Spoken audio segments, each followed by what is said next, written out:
so that you can really get the most benefit out of doing a time audit. But I'm bringing in our YouTube audience right now, and I believe that we are live on YouTube. We are, which is great. So, welcome to our YouTube audience. Thank you so much for joining us as well. Again, my name is Carrie Donegan, and you're watching Radical Age Reversal.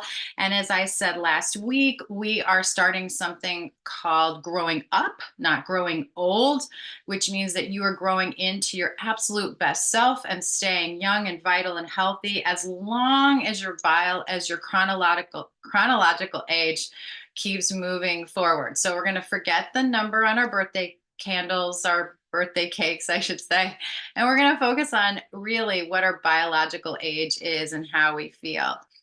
So today we're going to talk about time editing because time is so precious. When we're talking about longevity, I think the first thing that we think about is time. How much time do I have? How am I spending my time?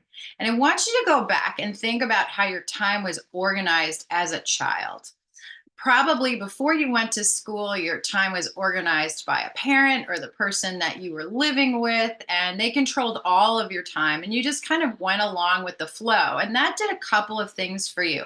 First and foremost, it kind of took the pressure off of the responsibility, which meant that you could just enjoy the time or not enjoy it, depending on what you were required to do in that period. But you didn't have the responsibility of making the decision over your time. And I think that as we grow up, we start to envy the people that are controlling our time, and we want to be in charge. We want to be the person that decides how we're going to use that time. And when we first get a hold of that, it's really exciting. But then we see that there's a certain amount of responsibility that comes into play. There are outside factors that act on our time. And being in charge of your time can be not only not joyful, but it can be a little bit overwhelming. So, what if you were able to use a system that would allow you to step into your own time management? So, where you're a steward of your time and you're able to actually maximize that for longevity and for joy. Wouldn't that be amazing? And I think to do that, you have to be able to step back and actually look at where you're spending your time. I call that a time audit. I've done this with lots of different people. I've done it with myself. And I have to tell you, it's really, really helpful. So I hope when we go through this exercise today, it's going to be helpful for you too. Now, if you have that anchor oil with you and you want to go ahead and put that on so that you're really maximizing, how you're using your brain power, then I would get that out and start rolling it on. I was looking for mine, and unfortunately, it rolled under the chair. This is what happens when you do a live. So just imagine I can smell my oil and my diffuser going on in the background, but all of these things are tools that we can use that help us focus. So let's talk about a time audit. And I'm doing this simultaneously. Hopefully you can see my screen, but what you really want to do, you could do this on a whiteboard, you could do this on paper. You may want to do this with something erasable because you're going to want to move things around. Now, we can break things into a couple of different categories. So I'm going to give you the categories that I use, and if you need other categories, then by all means put those in. But one of the things I like to think of is the things that I get paid for and the things that, they're the monetary time chunks and the non-monetary. So I put things in monetary, and then I'm going to make another column over here, non-monetary. Now, in terms of my possible categories, I like to look at things as spiritual. I like to look at them as physical, financial, which I know sounds like it's going to be a little bit overlap, but stick with me. And I like to look at family, friends. Friends. Or you could also call this personal relationships. whatever category you want to give these is fine. Another one might be recreational. And for some of you, that's going to be exercise, but it doesn't have to be. I'm going to talk to you a little bit about that and what that looks like. It could be a hobby, it could be reading. And then whatever your work, I'm going to call this life purpose is. So I'm going to move this out of the way so I have more time, more life purpose. Okay. And then you have what I call the responsible. So maybe that's cooking, cleaning, whatever, kind of paying your bills, other things like that. So I just want you to look at those categories and see if there's something else that may not be included there that you'd like to include. And sometimes a category is going to pop up as we work on this. So the best way to start doing this is actually to just go through your day and figure out how you spend your time. So the first thing I'm actually going to start with is sleep. And sleep is a non-monetary category. Okay. And so we can do this. I'm going to draw a line here. Oops, not there. I'm going to draw a line under here.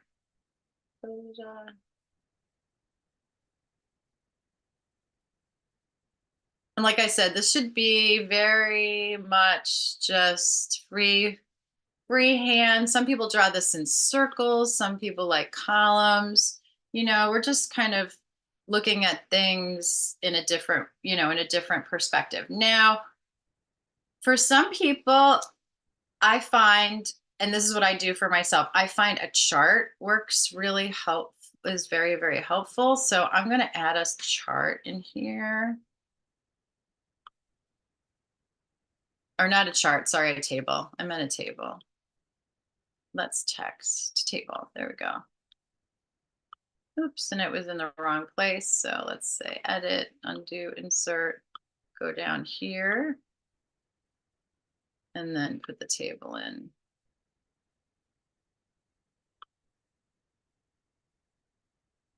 There we go. All right. Now, what I like to do with this table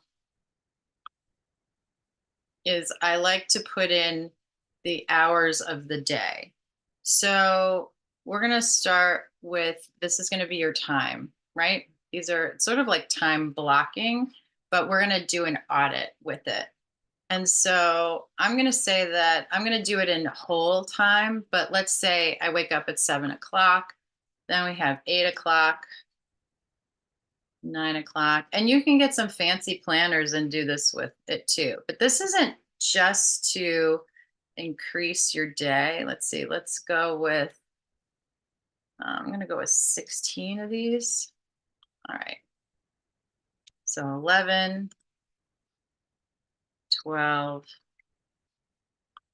1, 2, 3.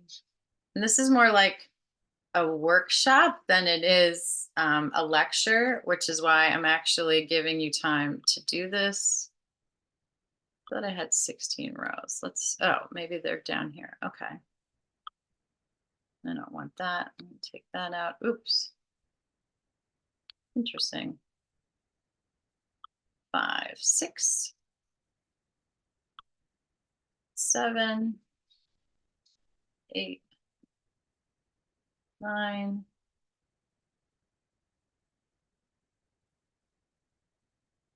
Let's see. I want to get to 11, so I guess I needed 18, not 16. Add row below. Oh, they're down here. Okay. So 10 and 11. Okay, the reason that I'm doing this, oops, is that I think that everybody should block out at least 8 hours to sleep. I think sleep falls into physical and it's really important, but it's also really good for everything else. So I'm going to put here the activity. I'm going to call it an activity, or it could be category. It's up to you what word works best for you. Category. And then we're going to put the where it goes. So I think I'm actually going to go back. I'm going to put activity here. I'm going to make category something else. I'm going to make that this. You'll see. And it's going to be monetary, non-monetary, non-monetary. We'll go like that. Well, I guess I can write the whole thing out just to make it easy for you. All right. So wake up. When you wake up, so that gives me an entire hour, right? So maybe in my wake up time, I'm going to say this could be filled, and you can really, I'm just going to do like a sample day for myself, and you can do this for yourself. There's some edges that I'm blurring here, but that's okay. But you'll start to get an idea of like where your time is being spent.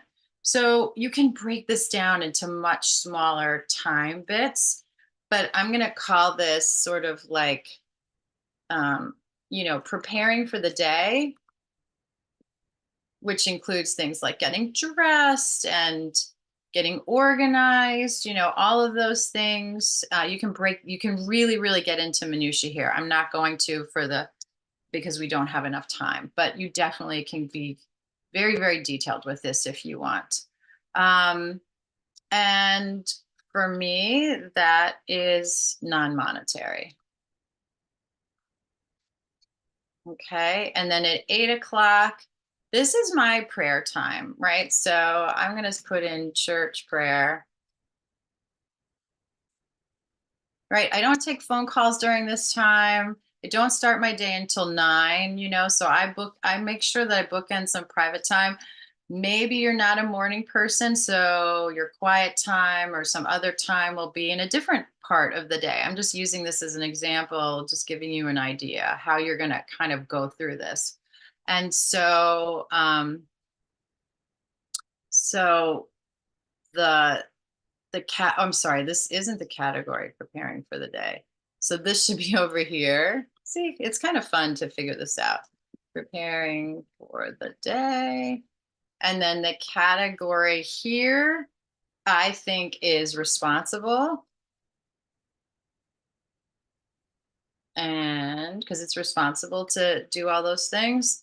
And it's going to also be put in, I don't know, do you want to put in like an organization category? I think that's responsible covers that. I'm going to leave it like that. And it's non-monetary. So I have all those responsibilities that are getting ready for my day that happen in the morning. Some people do this at night. They get everything organized at night. It's up to you. Still have to get dressed in the morning though, brush your teeth, brush your hair, that kind of thing. All right. So this is going to be spiritual for me. I also used to have a morning exercise routine, which I don't have anymore. But again, that's going to be non-monetary.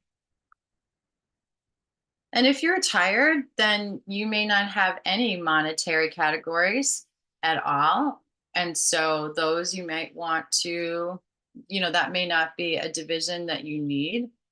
For entrepreneurs, and I know there's a lot of entrepreneurs that watch this show, it's very easy for your time to either get monopolized by the monetary or monopolized by the non-monetary. So you have to be cognizant of that. Okay, so at 9 o'clock, I start my day. So for me, I am a caretaker. So I'm going to put my caretaking in here. And that is work-life purpose. And for me, that's non-monetary, but for you, it could be. Maybe you start your job at that time, right? Okay. And for me, this continues here. Work-life purpose. Once you type this stuff in with tables, it's great because you can just start typing and it goes through. Okay, then at 11, I switch to my doTERRA job. All right, so then I'm going to move to doTERRA here, which includes doing the podcasts and all the lovely things that I get to do with you guys.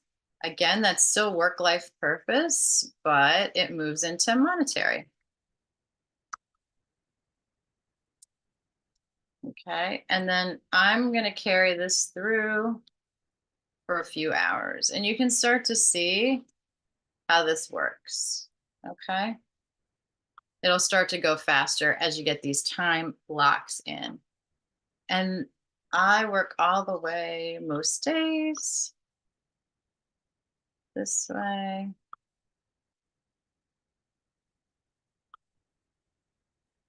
And then at 2 o'clock, I go back to caretaking.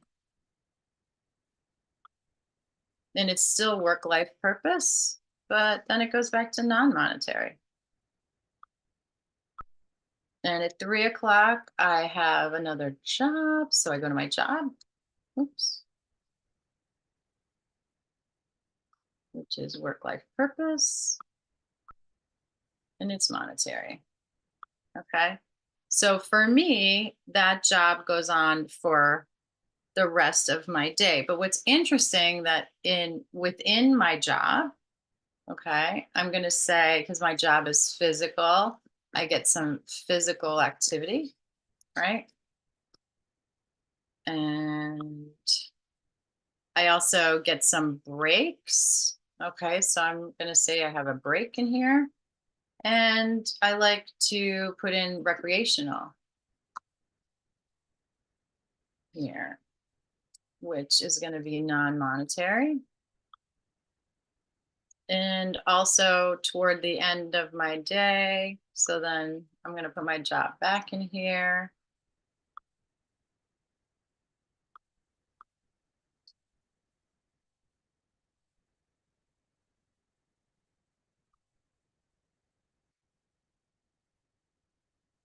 Oh, sorry, this is work. And this is going to vary from day to day.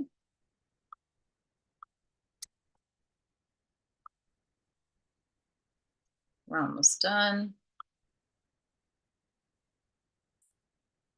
I do work late, so okay.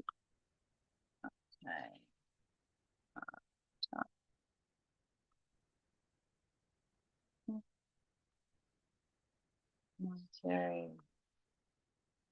Okay, and then sleep. And that is, what did we put? And I'm going to put that's being responsible, right? Responsible.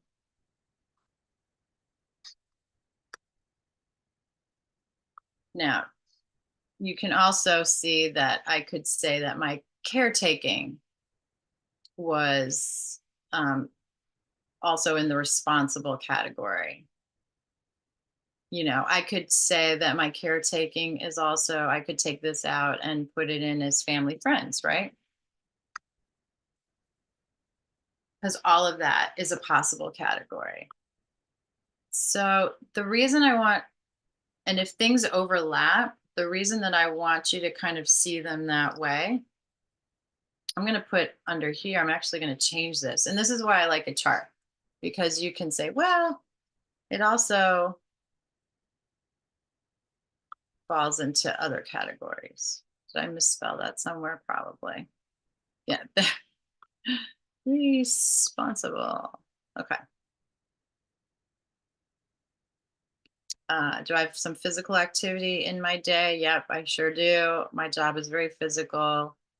Recreational exercise. Now, I also can break this down to things like I take some time in my commute. I have some time before bed that I like to read. So that's another thing. This is one way that you can start to look, and then you can assess, like, am I spending enough time working? You can count out the hours. Am I spending enough time not working? And then, am I giving my spiritual life attention? Am I giving my recreational life and exercise attention? Now, recreation, I want to look at that word just a little bit. To recreate, recreation, okay, is to recreate ourselves. So, one of the things I want you to keep in mind is that technology has caused a lot of us to make our downtime, not recreation, downtime has become kind of zoning out, I call it. And that could be with social media, that could be with streaming, that can be with I'm not going to say podcasts because I feel like podcasts are just audible books, and there is an intentional aspect to that. And there's also an educational aspect to that. I feel like that's true recreation. That's like expanding our knowledge, expanding our brains, moving ourselves forward. And I have nothing wrong with watching a television show or a movie or anything like that, as long as it doesn't go into this area where we are zoning out. We're no longer connecting with the thing that we're engaging with. So I would say if you're doing a time audit and you want to have longevity and joy, the first thing you need to do is delete out anything that drags you down a rabbit hole, and that can be shorts on YouTube, that can be Instagram. And I'm not saying any of these things in and of themselves are bad. And if you want to spend some time on social media, then set a timer so that you can counteract that dragging down aspect of the way these things are actually designed to do. They're designed to steal our joy, and they're designed to steal our time.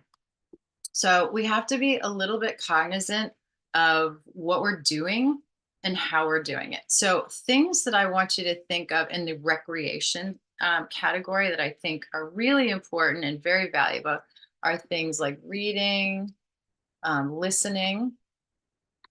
That can be anything. That can be a podcast. That can be listening to a friend. That can be a phone call. All of those things recreate ourselves, right? They give us life, and the things that give us life are going to give us longevity. Maybe you have a hobby, a sport. Maybe you like to play games. Maybe you like to write. Maybe you like to learn. And this is learning for pleasure. I'm going to put learn for pleasure. Because if I have anyone who's watching this and you're in school, this isn't your recreation category. This is your work life purpose category. And that's the state of life that you're in. And it's really important that you also have things that balance that actually feed you. Okay. Maybe it's okay. So it could be cooking. It could be being in nature. All these are really good. Okay. And they should be non-monetary activities. Oh, you could be volunteering of anywhere, anything that brings you passion and joy. So these are all really good possible ways for you to recreate yourself. I also think that we are spiritual beings. We're not just physical beings. So whatever your spiritual life looks like, that could be silence, that could be prayer, that could be meditation, that could be contemplation, that could be gratitude building. Maybe you gratitude journaling. All these would fall in that spiritual category. Really important for your longevity, really important for joy. Definitely want to make sure that, if you're spending a lot of time on Instagram, but you're not spending any time in quiet meditation, going outside, taking a walk, grounding yourself, putting your feet on the ground, things like that, doing something for your spiritual health, then you're going to have to edit out some of the things that so that you can fit this in. Most of us are pretty good with work life purpose. Like I said, your work life purpose, just so you have this work um, life purpose, is what you were created to do.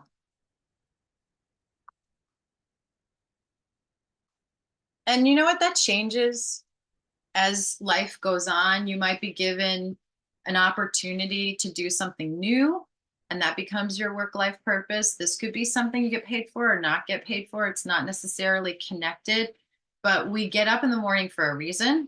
And if we don't have that reason, no matter what stage in life we are in, no matter what our physical capabilities are, it will start to erode our physical health, and our emotional health, and that will cut back on our longevity. And so remember, we're looking for decreasing biological age, so we stay young longer, which because that gives us the opportunity to do so many more things and stay out of illness. Um, and so you may need to take time. My grandmother used to say every 7 years your life changes. So that's kind of a good benchmark. You could take a 7 year sabbatical and take some time to kind of analyze your work life purpose to see like if you're doing what you need to do. I know that one of the big crises in my life was before I became a caretaker of two people, I felt like I was touching a lot more lives with the work I was doing. I was working with bigger groups of people. I was traveling a lot. I was interacting with a lot of different people. And so when my life shifted and the caretaking window opened for me to step in, or the door opened for me to step in, that was a hard for me because I had to switch from caretaking what I thought was, being able to interact or touch more lives than just two lives. And then I realized, okay, so my work life purpose is more concentrated and smaller right now, and it might expand later. It had been bigger. So we have to live in the presence, and we have to see where our work life purpose, the world is a giant puzzle, and you're a piece of it.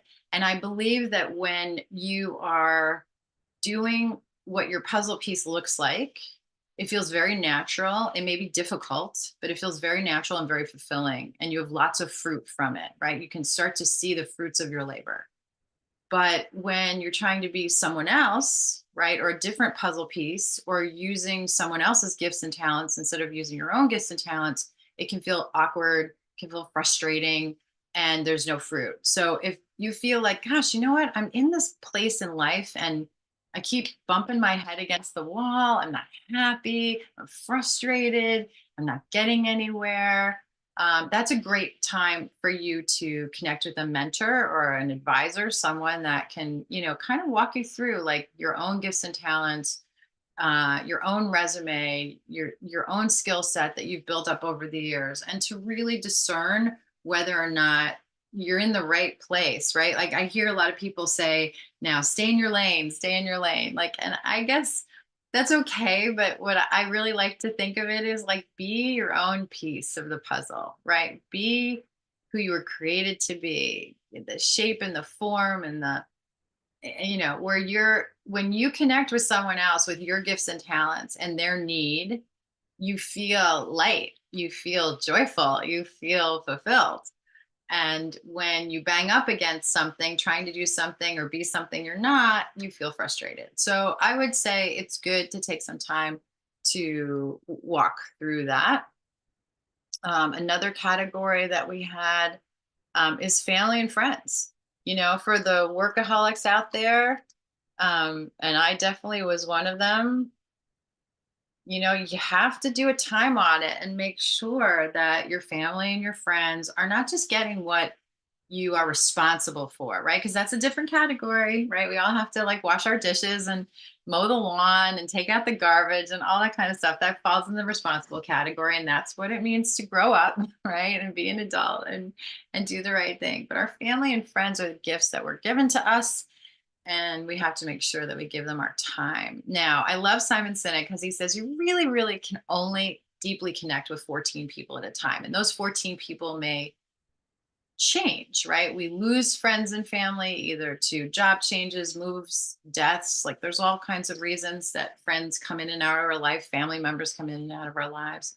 But you should really ask yourself, like, who are the 14 people that I can love on, as they say, like that I can really invest some quality time in right now and focus on those people, not to the exclusion of others who might come into your life, but to know that you have this gift of a community. It could be mostly friends, it could be mostly family. There's no perfect number or balance or requirement, but to know that you are capable of connecting with 14 people. Are you doing that? Or have you isolated yourself in a way where you're not quite as social, you're not quite as connected as you should be? Without those personal relationships, your longevity and your joy will not be at its optimal level. And that's what we want. Okay. And then uh, finances. So we're going to talk about actual finances next week and how we can actually be grown up, meaning that we can grow into our financial potential, that we can build abundance, that we can generate wealth for future generations and for the all of the things that we love, right? So one of the great things about being able to create wealth is that you can take that wealth and put it into the world for good. Um, if you are thinking about creating wealth just for the sake of creating wealth, I think that's kind of a hollow pursuit. I guess for some people it's fulfilling, but I don't really see it. That's my own. You can go ahead and put in the comment section that I'm crazy, I'm wrong. I don't know, but I just feel like money in and of itself is a means to an end. It's not an end in and of itself. And so we're going to talk about finances next week.